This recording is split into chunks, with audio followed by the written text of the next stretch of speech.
para entender mejor estos pasajes que hemos leído, como puede ver, está por ahí la imagen de un arca. Como lo leímos en los 2 versículos, menciona el arca del pacto. Y vamos a hacer un recorrido muy breve por la historia. ¿Qué le parece? Amén. ¿Sí están despiertos? Muy bien. Recordemos que fue un mandato de Dios el que se construyera esta arca. Él incluso por allá en el libro del Éxodo, capítulo 25, está dando las instrucciones específicas de cómo se tenía que construir, qué medidas debía tener, que me llama mucho la atención, dice, con madera de acacia. Era una madera muy durable, por eso el Señor la eligió, pero aparte de eso, estaba cubierta de oro, por dentro y por fuera. Y mandó el Señor que labraran unos querubines y la pusieran. ¿Qué había dentro del arca? Bueno, dentro del arca se encontraba un poco de maná, del maná que sustentó al pueblo cuando estuvo en el desierto. Estaban también las tablas de la ley y la vara de Aarón. ¿Ya estamos recordando un poco? Esta arca, hermanos, tenía un lugar muy especial en el tabernáculo. Recordemos que en el tabernáculo había 2 divisiones, una era el lugar santo y la segunda el lugar santísimo, que era donde se encontraba el arca de Dios, que representaba la presencia de Dios. La misma presencia del Dios Altísimo estaba en ese lugar.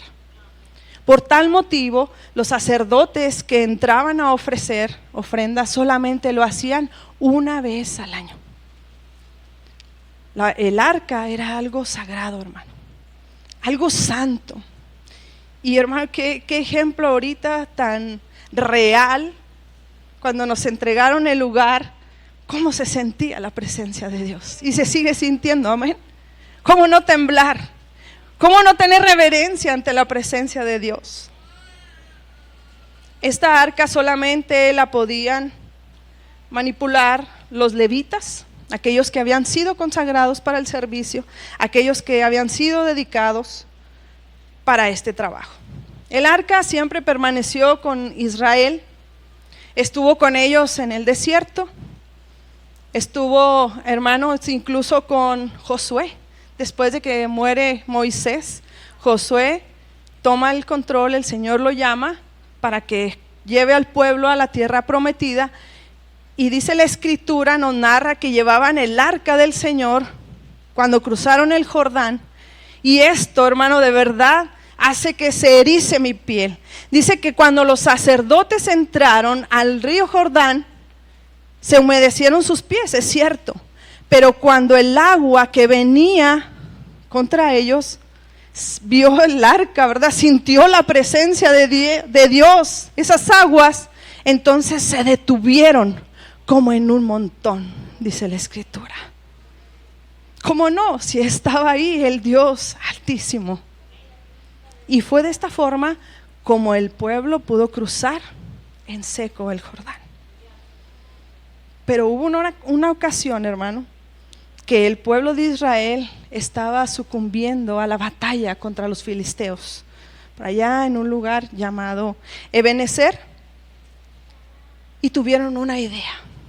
Dijeron, traigamos el arca de Silo, traigámosla aquí a donde estamos nosotros en la batalla y nos dé la victoria sobre los filisteos. Fueron rápidamente, la trajeron. En ese tiempo estaba por ahí Ofni y Fines, ¿lo recuerda? Los hijos de Elí. Amén. Todo esto lo hemos visto en la escuela dominical, hermano, en los últimos meses, ¿cierto? Palomita, ahí están. Sin embargo, dice la escritura que cuando los filisteos escucharon que estaba el arca de Dios ahí en el campo de batalla, tuvieron temor y se pusieron de acuerdo y dijeron, luchemos con mayor ímpetu contra Israel y derrotémosle. ¿Y qué cree que sucedió, hermano? Que sí, Israel fue derrotado en esa ocasión. Los filisteos entonces tomaron el arca de Dios y se la llevaron Asdod. En este lugar ellos tenían a su ídolo Dagón. ¿Lo recuerda? ¿Qué le sucedió a Dagón? Narra la escritura que cada día Dagón amanecía postrado ante el arca, ante la presencia de Dios. Fueron pasando los días y uno de ellos amaneció sin cabeza y sin extremidades. Fue cuando los filisteos dijeron: oye, tenemos un grave problema, no podemos tener el arca del pacto de los israelitas con nosotros, tenemos que llevarla a otro lugar. Y así fue. De ahí de Asdod la llevaron a Gat. Pero ¿qué cree? Ahí también tuvieron conflicto, ahí también hubo mortandad, y el que no se moría le salían tumores. El arca del pacto era el pacto con el pueblo de Israel. No era su lugar con los filisteos. Por eso ocasionaba todos estos problemas. Cuando vieron los de Gad todo lo que estaba pasando en sus tierras, dijeron: ¿saben qué? Vamos a llevarla a Ecrón. Oigan, los de Ecrón inmediatamente se levantaron y dijeron: no, aquí no, también aquí va a haber mortandad, también aquí va a causar plaga, también aquí va a haber tumores. Como así fue, también sucedió en ese lugar. Entonces se pusieron de acuerdo, empezaron a platicar, empezaron a armar un plan y dijeron: ¿saben qué? Necesitamos entregar el arca del pacto. ¿A quién le pertenece? ¿A quién le pertenecía? A los israelitas. Entonces dice la escritura que armaron por ahí un carro, pusieron unos regalos, joyas de oro, los tumores, los ratones, la plaga que les había atacado en su forma en oro, llevarlo como una ofrenda, y mandaron el arca por el camino. El arca llegó a Bet-Semes, y cuando los habitantes de ese lugar la observaron, reconocieron inmediatamente que era el arca del pacto de Dios. Se alegraron, pero cometieron una falla. Observaron lo que había dentro del arca. ¿Y qué cree que sucedió? Hubo una gran mortandad. Más de 50,000 personas murieron por haberse atrevido a mirar dentro del arca. Exclamaron los de Bet-Semes: ¿quién podrá estar delante de Dios, el Santo? Nadie.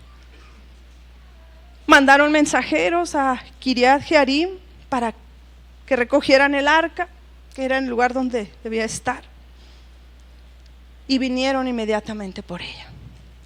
Vinieron los sacerdotes, los que estaban consagrados, los que estaban dedicados para este trabajo, y la llevaron a la casa de Abinadab. Santificaron a su hijo Eleazar para que la guardase, y permaneció ahí, ¿cuántos años? Lo leímos ahorita, 20 años. Después de que David había sido proclamado rey, decide traer el arca del pacto. Vamos a traer el arca de Dios de la casa de Abinadab a la ciudad de David. Entonces él, malamente, hace su plan sin consultar cómo se tenía que trasladar el arca, sino que él, de muy buena voluntad, con muy buena fe, ¿verdad?, hizo un carro nuevo para trasladarla. Dice la escritura que cuando iban en el camino, Usa, hijo de Abinadab, y Ahío eran los que iban guiando el carro. Que cuando iban en el camino, los animales que jalaban el carro tropezaron. Entonces Usa, hermano, se atrevió y detuvo el arca de Dios para que no se cayera. ¿Qué cree que pasó? O sea, el furor de Dios fue con él, y en ese momento cayó muerto. ¿Quién, hermano, podrá estar ante el Santo? En ese momento David se entristece y dice, ¿saben qué? Pues no podemos continuar con el viaje, tenemos que tomar otra alternativa y he decidido que vayamos a la casa de Obed-edom y dejemos ahí el arca. Y esta es la parte que nos compete en esta tarde. De aquí es donde se desprende la enseñanza.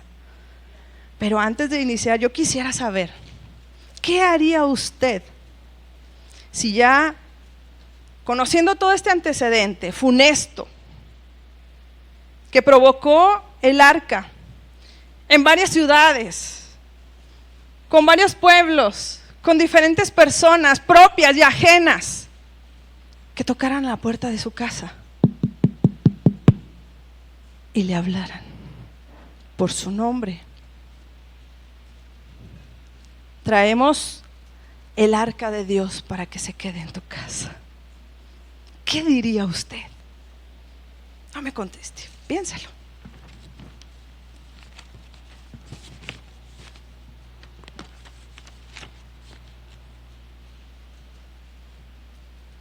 ¿Qué hubiera sido la respuesta más segura? No, aquí no. Aquí no la dejen. Conocemos todo lo que ha provocado. Aún ahorita cuando ustedes venían, hubo una muerte más. No, aquí en mi casa no. ¿Cuál sería nuestra reacción? Sin embargo, en estos pasajes que leímos, podemos apreciar, hermanos, dos contrastes. Un gran contraste entre personas, tiempos y resultados. El arca estuvo con Abinadab. ¿Quién era Abinadab? Dice la escritura que él era un sacerdote. Entonces quiere decir que era un escogido para que estuviera ahí el arca. Era una persona que estaba consagrada, era una persona que conocía el trabajo del cuidado del arca. Estaba preparado para recibirla. Pero en contraste vemos a Obed-edom. No tenemos mucha información de él. Solamente dice que era geteo, es decir, de la ciudad de Gad, de los filisteos. ¿Estaba preparado Obed-edom? ¿Era parte del llamado para tener el arca en su casa? ¿Había sido consagrado para que el arca posara ahí en su hogar? Sin embargo, sí estuvo el arca de Dios en ese lugar. Otro contraste, el tiempo. Con Abinadab duró 20 años. Con Obed-edom duró 3 meses. Que estos meses, si usted me permite darle un nombre, yo le llamaría 3 meses de misericordia, 3 meses de gracia, 3 meses de oportunidad para cambiar la vida que llevo y retomar el buen camino. 3 meses. 3 meses donde se termina la enfermedad, 3 meses donde el Señor da la respuesta legal, 3 meses donde el Señor resuelve el problema. 3 meses. El contraste en los resultados. Dice, el arca en casa de Abinadab no provocó nada, no pasó nada. Allí estuvo 20 años y no sucedió nada. Estuvo en casa del sacerdote, sí, pero no sucedió nada. Sin embargo, vemos la otra parte, que el arca de Dios fue una gran bendición en la casa de Obed-edom. A tal grado, hermano, que esos 3 meses, no crea que nada más esos 3 meses y adiós Obed-edom y ya no me acuerdo de ti. No. Si nosotros nos vamos al libro de Crónicas, vemos cómo el Señor tomó de la familia de Obed-edom personas que sirvieran en el templo. Fue la bendición para Obed-edom, fue la bendición para sus hijos, para los hijos de sus hijos, para toda su casa, dice la escritura. 3 meses. Entonces usted se preguntará, ¿por qué Obed-Edom fue tan bendecido? ¿Por qué? ¿Cuál fue el secreto de este hombre para recibir esta bendición tan grande? Les voy a revelar el secreto. Mejor guardado de un padre. Obed-Edom se resume, hermanos, sus secretos en 3 actitudes que él tuvo hacia el arca de Dios, hacia el arca del pacto. La actitud de Obed-Edom fue reverente ante la presencia de Dios. La escritura no nos dice que él la rechazó, no nos dice, saben que aquí no se puede, aquí no. Obed-Edom, cuando estaba frente al arca, fue reverente y dijo: bienvenida. Aquí hay un lugar especial en mi casa. ¿Qué tuvo que hacer Obed-Edom, mi hermano, para recibir la misma presencia de Dios en su casa? Quizás tuvo que quitar sus ídolos. ¿Sabe qué? Es seguro que él tuvo que dejar el pecado a un lado. Diríamos en estos tiempos, tuvo que quitar el plasma de 52 o de cuánto, hermano, ¿cuál es la más grande? Tuvo que quitar todo eso que no le presentaba una reverencia ante Dios. Quizás en toda la vida de Obed-Edom no había sufrido cambios, pero sabe que en estos 3 meses este hombre fue renovado, este hombre fue cambiado y este hombre aparece en la historia. Fue reverente, le dio lugar a la presencia de Dios. Vemos un poquito del otro contraste. Asomemos. ¿Qué haría Abinadab? Allá déjala, hijo, en aquel rincón donde nadie la toque. Allá ponla en el cuartito de atrás. Mejor le cerramos, ¿verdad? Pero ¿cómo podemos saber nosotros que Obed-Edom reaccionó con esa reverencia? Dice en el libro de Éxodo 23-25: mas a Jehová vuestro Dios servirás, y él bendecirá tu pan y tus aguas, y quitará la enfermedad de delante de ti. Quiere decir que Obed-Edom se rindió ante la presencia de Dios, le sirvió, le dio el lugar de privilegio que tenía. ¿Y sabe qué, hermano? No nada más eso, no nada más fue él, sino que también sentó ahí alrededor a sus hijos y les enseñó: hijos, vengan, este es el arca del pacto de Dios, esta es la misma presencia de Dios, tenemos que brindarle culto, tenemos que rendirle honor, tenemos que ser reverentes ante esta arca. Me imagino unos pequeños, otros más grandecitos, como son los niños, ¿verdad? A veces muy inquietos, muy preguntones. ¿Por qué? ¿Por qué? ¿Por qué? ¿Por qué? Y Obed-Edom respondiendo todas las preguntas, todas, preparándolos, hermano, porque un día iban a estar sirviendo a ellos y sus hijos en la casa de Dios. Esto es grande. Esto merece nuestra atención. Esto merece, hermano, nuestra reflexión. ¿Qué estaré haciendo yo con la presencia de Dios? Abinadab no le enseñó a sus hijos. ¿Y sabe con qué se lo pruebo? Con la muerte de Usa. Si permaneció el arca 20 años en la casa de Abinadab y Usa se atrevió a tocar el arca, quiere decir que su padre no le enseñó. 20 años. Y no le enseñó la reverencia. No vengo a regañarlo. Este mensaje, hermano, desde que estaba estudiando, tocó mi corazón.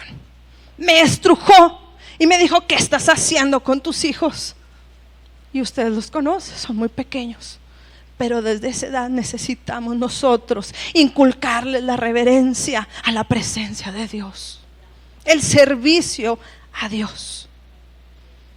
Dice el Salmo 2:11: sirva al Señor con reverencia y ríndale culto con temor. Obed-edom le dio un lugar especial al arca de Dios.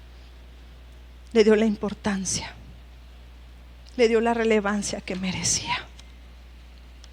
Otro secreto de Obed-edom fue su obediencia. ¿Cómo su obediencia? ¿Sí? Dice en Levítico 26, si andas en mis decretos, es decir, en mis leyes, en mis ordenanzas, y guardas mis mandamientos. Guardar es ponerlos por obra, hermano.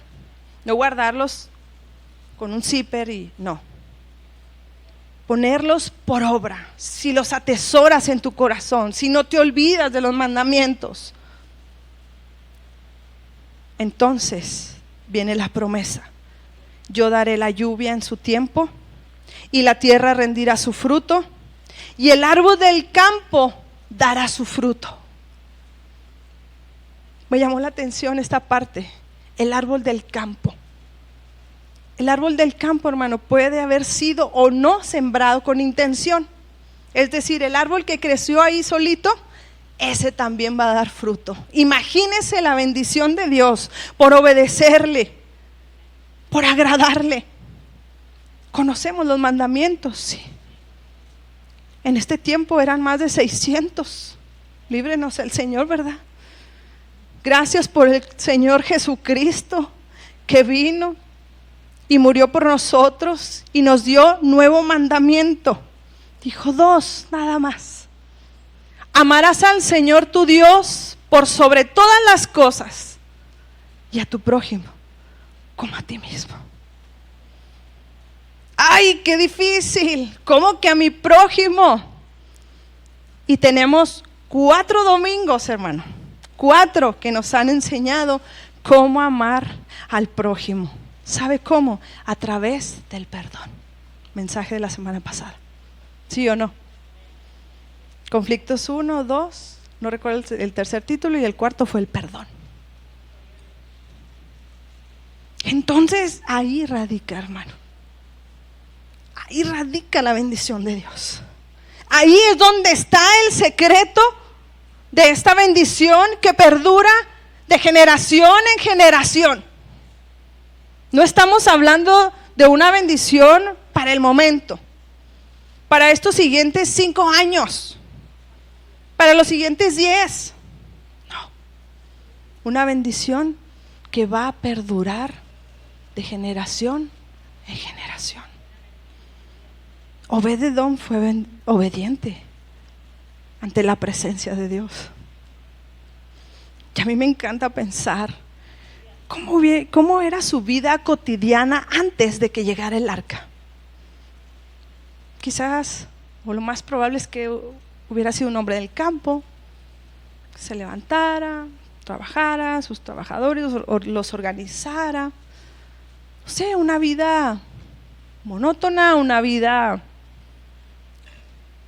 normal, una vida que un ciclo y otro, lo mismo, cada vez lo mismo, una rutina.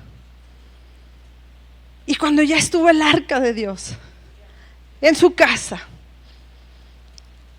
yo veo aquel panorama donde les dice: hijos, vengan, antes de ir a trabajar necesitamos rendirle culto al arca del pacto. Venir ante la presencia de Dios y decirle gracias porque nos tienes de pie hoy otra vez. Vamos a venir ante el arca de Dios y pedirle que nos dé fuerza. ¿Cómo sería ahora la vida de Obed-edom? Muy diferente, ¿verdad? Obed-edom, que no era el sacerdote, no era el indicado, no era el consagrado para que tuviera el arca. Pero aquí es donde veo yo la misericordia de Dios. Aquí es donde veo la gracia del Altísimo con este hombre, diciéndole: es tu oportunidad. Obed-edom la aprovechó, y muy bien. Él obedeció. Dice en Deuteronomio: si obedeces mis mandamientos, Entonces, hermano, viene una serie de bendiciones. Bendito serás en el campo, bendito serás en la ciudad. Bendito el fruto del vientre, el fruto de la tierra, el fruto de las bestias. Bendita tu canasta, bendito tu entrar y tu salir. Por un camino saldrán contra ti, pero por 7 huirán de delante de ti. Bendición sobre tus graneros, te confirmará como pueblo suyo. Y aquí es donde me gozo, hermano. Obed-edom, el que se encontraron ahí porque iban pasando ahí, vamos a esa casa. Ahora Dios lo estaba confirmando como pueblo suyo y que le serviría en el templo. ¿Vale la pena obedecer a Dios? Sí, vale la pena. ¿Vale la pena alejarnos del pecado? Sí, vale la pena. Quítese de nosotros, pues, toda gritería. Ayúdeme. ¿Toda qué? Maledicencia, envidia, celos, ira. Quítese de nosotros. Quítelo del corazón, sáquelo de su vida, porque el día que usted lo haga va a ser bendecido como Obed-edom, con toda esta bendición de lo alto, una bendición que va a perdurar, una bendición, hermano, que va a ir de generación en generación. Obed-edom, dice la escritura, fue bendecido él y toda su casa. Cuando dice toda su casa, vemos un panorama donde hay siervos, donde hay personas a su cargo. Quiere decir que Obed-edom también a estas personas les enseñó, también a estas personas las discipuló, también. Por eso entraron en la bendición. Fue bendecido él y toda su casa. Dice en Samuel también, no, en Crónicas 13:14. También viene el relato. Dice, fue bendecido en todo lo que tenía. Ay, hermana, ¿usted está hablando de pura bendición material? No. Esa viene por añadidura. Esa viene como resultado de. Pero aquí la bendición espiritual, esa es la de mayor importancia. Esa es la que va a perdurar. ¿Le gustaría ser bendecido por Dios? Guardemos sus mandamientos, amén. Enseñémosle a nuestros hijos la obediencia a Dios. ¿Por qué Abinadab no fue bendecido de esta forma? ¿Qué estaría pasando en su casa? ¿Se habían olvidado? ¿Estaba la presencia de Dios ahí? Sí, sí estaba. Pero estaba en un lugar que no era relevante para la familia. Es triste, hermano, que estemos en el camino del Señor por 10 años, 20 años, 30, 40, toda la vida, desde que éramos un bebé, y nos acostumbremos malamente, hermano, a la presencia de Dios, y ahora ya no la reverenciamos, ahora ya no obedecemos, ahora no, ya lo tenemos nosotros como ganado. No perdamos, hermano, esa parte. No perdamos la reverencia a Dios. No perdamos la obediencia a su palabra. Porque pueden pasar 20 años y no suceder nada. Yo creo que aquí a más de uno, si le pregunto ¿qué ha hecho el Señor en estos últimos 20 años en su vida? Va a tener una serie de testimonios que darnos, ¿cierto? En una ocasión que me tocó compartir un miércoles, hice un listado de todos los milagros que yo había visto desde que había llegado a la iglesia. ¿Lo recuerdan? Muy grandes. Sanidades. Hermanos, de la misma tumba, el hijo de la hermana. La esterilidad se fue, aleluya. Y llegaron 2 hijos. La presencia de Dios está en este lugar. El arca del pacto está aquí, hermano. Sea reverente, sea obediente. Y entonces va a ser bendecido. Entonces va a ser sanado. Entonces su tierra va a ser sana. ¿Qué significa? Su trabajo va a rendir fruto. Es que trabajo y trabajo y en un lugar y en otro y tantas horas y hago esto, pero no veo nada. Vente a la presencia de Dios. Guarda sus mandamientos. Dijo el Señor, pruébame en esto.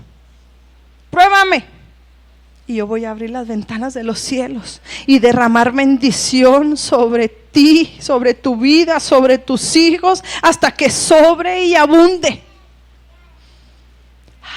Entonces es el secreto de prosperar. Sí, ahí está. Los nuevos matrimonios, aquí está el secreto de Obed-edom. Los que están por casarse, aquí está el secreto de Obed-edom. Los que ya tenemos un caminito recorrido, 23 años que son, aquí seguimos con el secreto de Obed-edom. Amén. Abinadab no tuvo esta bendición, pero Obed-edom sí. ¿Por qué? Porque su actitud fue reverente, porque él fue obediente, él y los suyos. Él y los suyos, hermano. No dijo, no, nada más yo, mis hijos después, mi esposo después. No, ahorita ahí está bien. Mi esposa no. Obed-edom nos incluyó a todos. Él, su familia, sus hijos, sus siervos, sin lugar a duda, porque dice toda la casa. Y la tercera actitud de Obed-edom fue gratitud ante la presencia de Dios.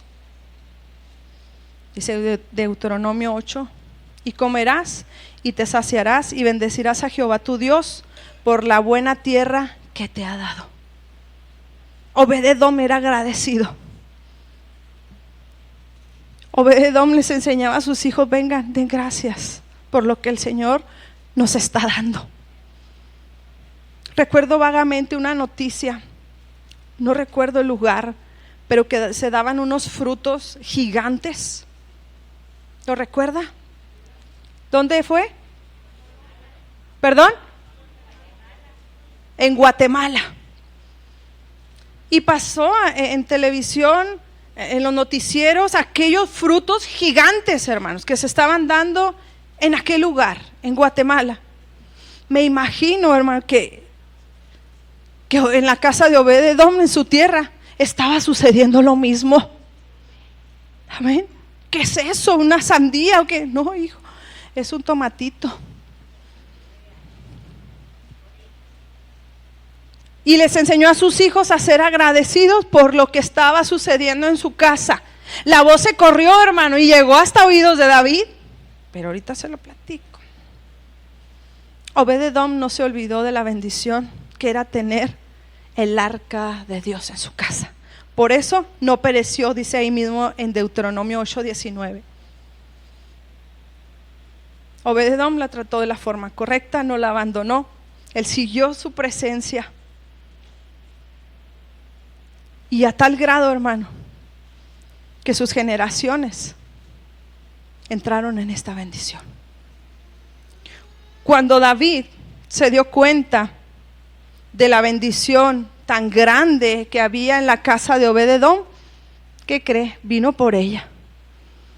A lo mejor nosotros como buenos mexicanos, ¿verdad? Acostumbrados a que en aquellos tiempos, no ahorita, que iban y nos tocaban a la puerta, dile que no estoy. Vengo de un papá mueblero, entonces ya se imaginarán, lo acompañé varias veces a buscar personas. Quizás Obed-edom no quería entregar el arca, no quería soltarla, y es natural, es normal, nosotros lo hubiéramos hecho también. Pero ¿sabes qué decidió? Dijo, bien, el arca se tiene que ir a su lugar. Entonces, hijos y todas las personas que me quieran seguir de mi casa, vámonos a seguir la presencia de Dios. Fue él, hermano, agradecido con el arca del pacto, la siguió. Dejó todo lo que tenía. Dejó los frutos esos enormes, dejó toda esa bendición, esa tierra, me la imagino, llena de fruto. Lo dejó todo y se fue a la presencia de Dios, a seguirla, a estar ahí, porque él había gozado, hermano, de ese perdón, porque él había gozado de esa renovación, porque ahora su vida era diferente, porque ahora su vida tenía un sentido, porque ahora su vida tenía un propósito. Por eso dejó todo lo que tenía. El gran secreto de Obed-Edom para ser bendecido fue su reverencia, su obediencia y su gratitud. Esta historia me trae a memoria una del Nuevo Testamento. Con esto voy a terminar. Aquel hombre bajo de estatura, ¿se acuerda? Que se tuvo que subir un árbol para ver al Señor Jesús cuando pasaba por ahí.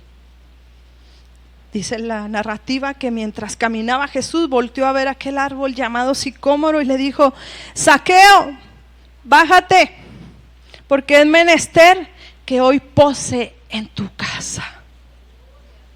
La presencia de Dios con Obed-Edom, el mismo Dios, el Verbo hecho carne en la casa de Zaqueo. ¿Qué cree que provocó en Zaqueo? Convicción de pecado, arrepentimiento. Y aún todavía el Señor Jesús ahí en la puerta le dijo: y si a alguien he defraudado, 4 veces más le voy a pagar. Cuando el Señor Jesús entra en nuestras vidas, hermano, todo cambia, nuestro ser se transforma, el corazón se doblega, el alma se rinde a la presencia de Dios.